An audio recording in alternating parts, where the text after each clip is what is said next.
You may not realize it, but what you do in the first hour after waking can make or break your entire day. For people with diabetes, those early morning choices can trigger stable energy or dangerous blood sugar spikes before breakfast even starts. That's because your body releases stress hormones like cortisol when you wake up, which naturally raise your blood sugar levels.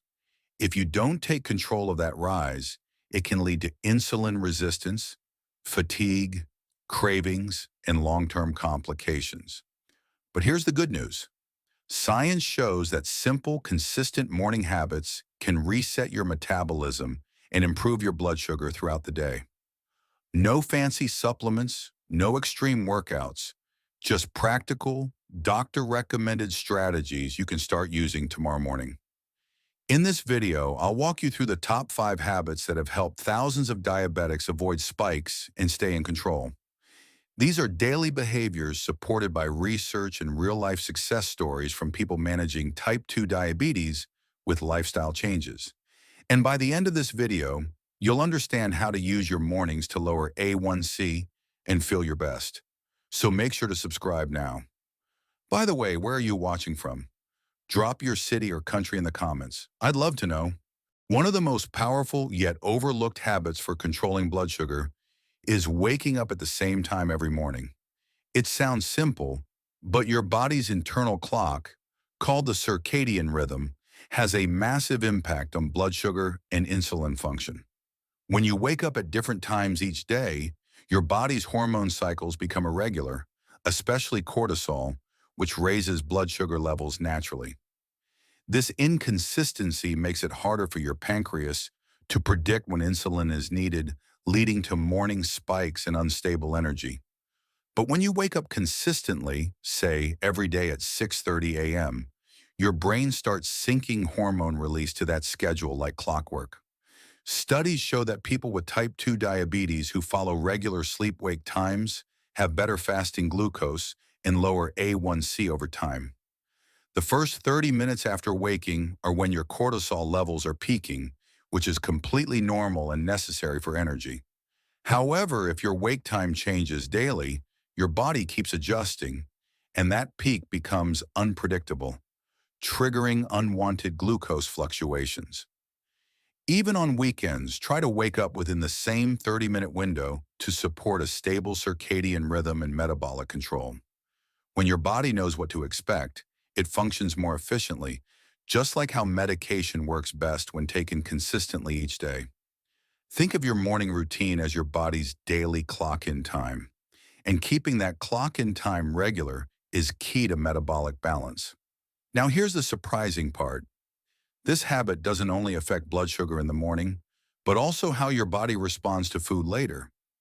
Research from Harvard found that disrupted circadian patterns in diabetics lead to more insulin resistance in the evening and poor overnight glucose control.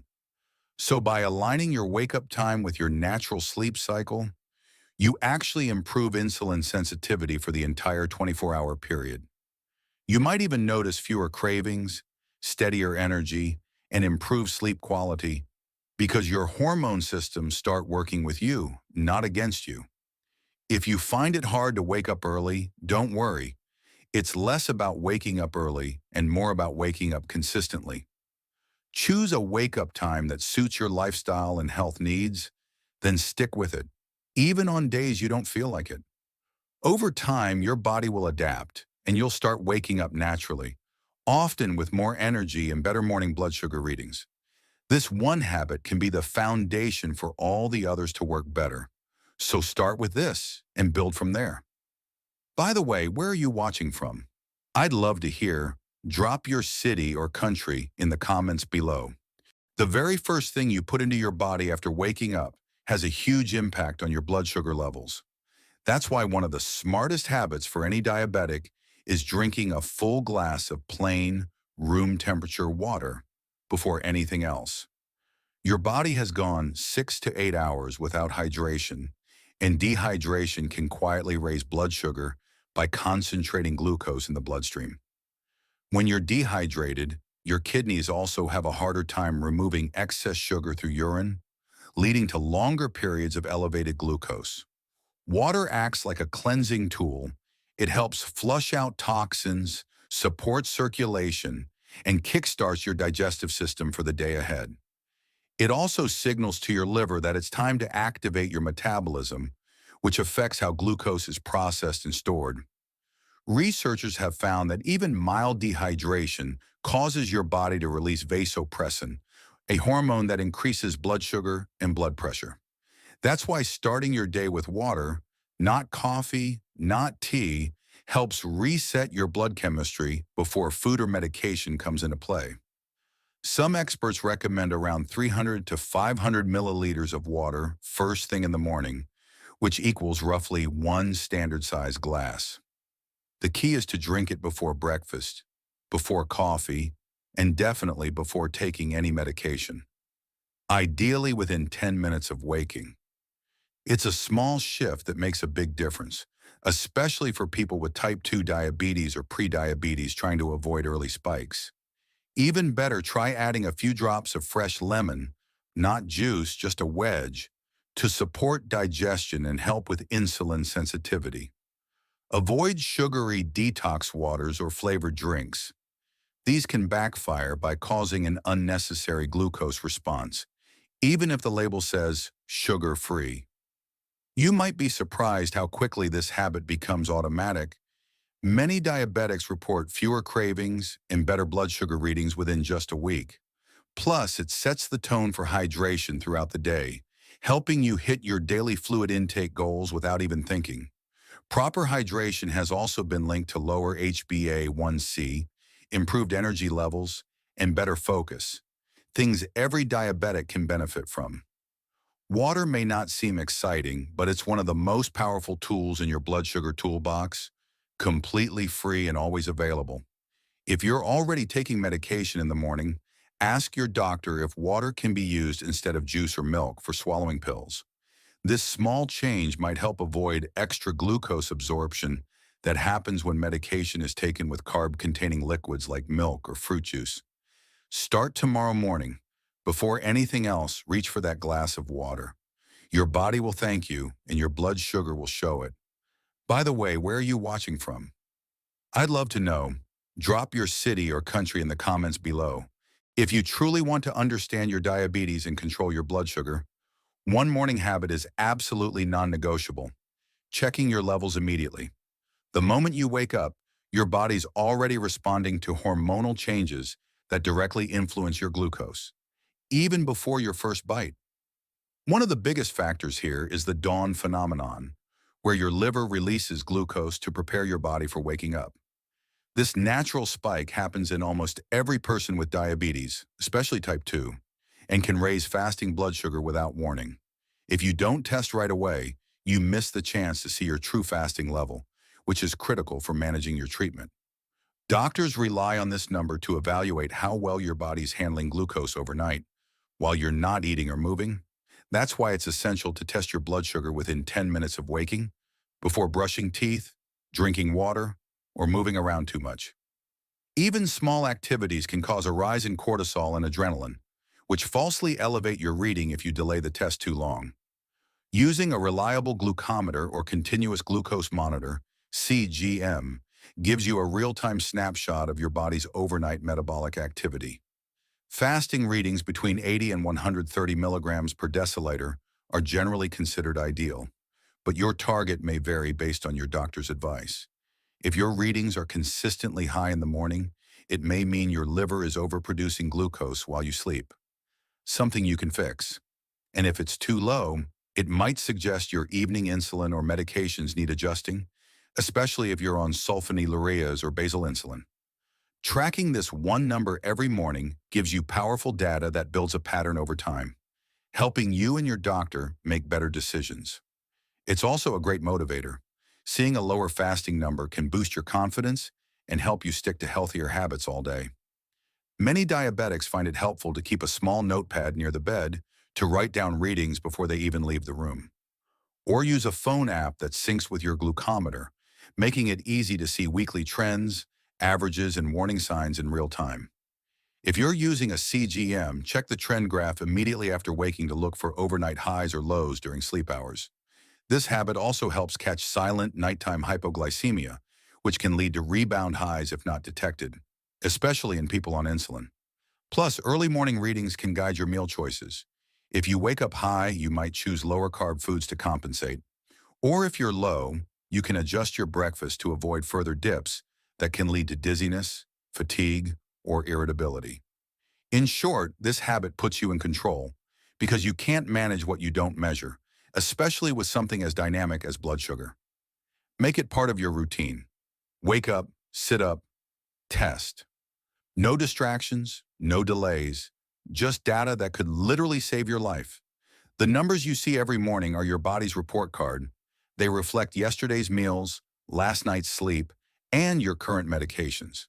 And with enough consistency, these numbers will tell you more than any lab report or appointment ever could, because they show the real day-to-day.